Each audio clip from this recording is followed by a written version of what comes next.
Plan B, an original spoken word piece by Whitney Brown.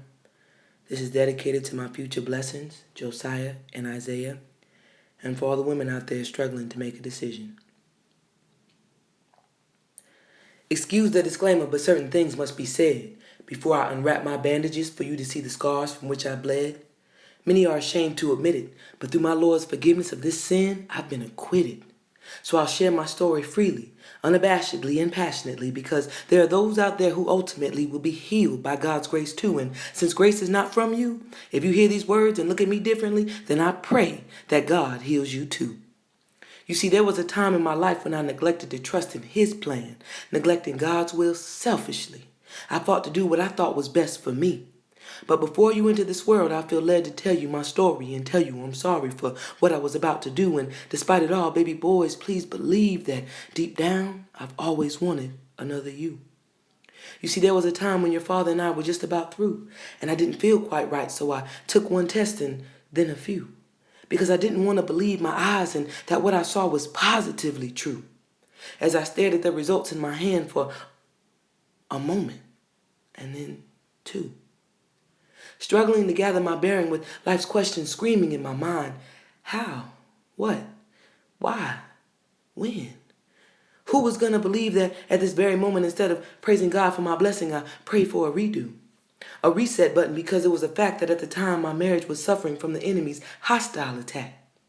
You see, the devil had peeked into my future and had seen the double portion of blessings anew and tried to use my surroundings to make me question God's favor instead of having my strength renewed.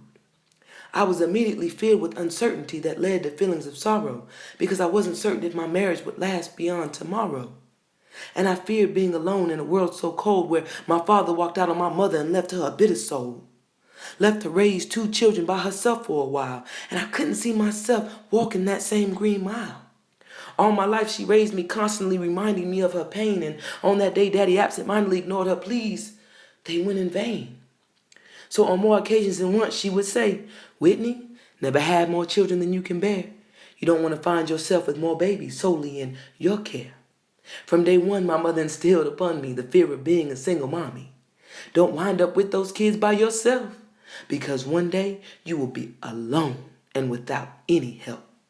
So despite your father's urgings, I had my mother's life lessons in my mind, and I decided that Whitney was going to look out for Whitney this time. He couldn't promise me love, only offered his support if push ever came to shove and we reached divorce courts. Deja vu of my youth, I couldn't let this happen to me. So it's true that indeed I called the clinic and I set up a date.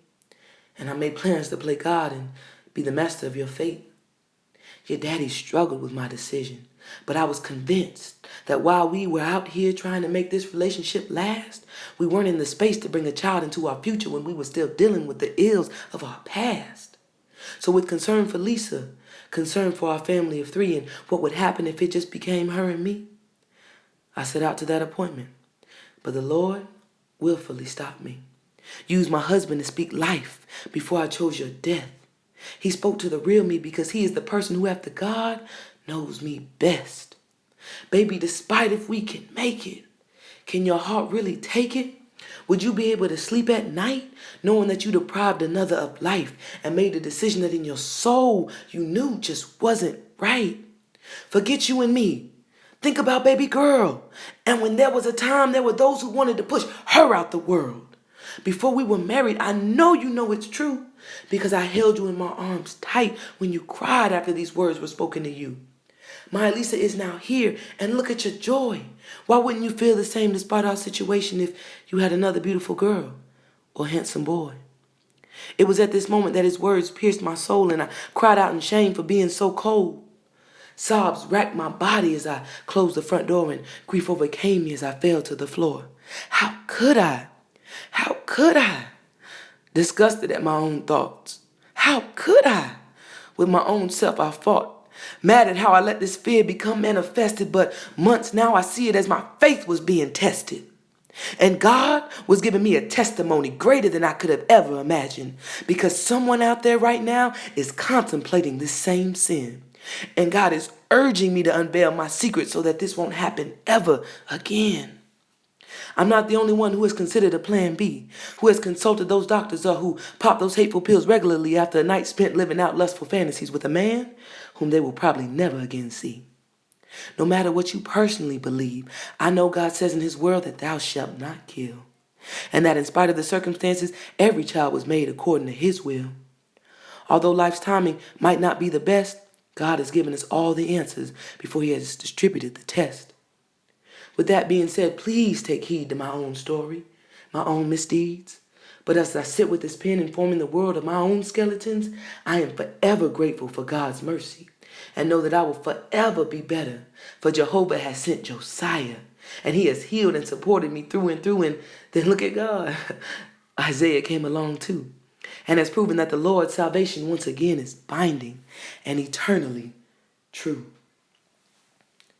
And at this moment, for those who are struggling with this decision, I will say a prayer that God opens your hearts and eyes too, so that you may receive the blessing that he has spent in eternity creating just for you.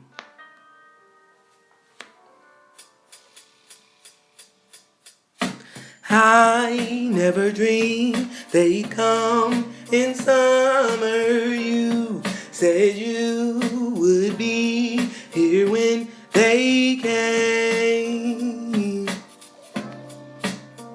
When they came. I never dreamed they'd come in summer. Now the situation's brought about change. Change brought about change. My Lord, I'm so glad that they stayed. So glad that they stayed. I never dreamed they'd come in summer. I never dreamed they'd come in summer. Baby boys, your mama sorry.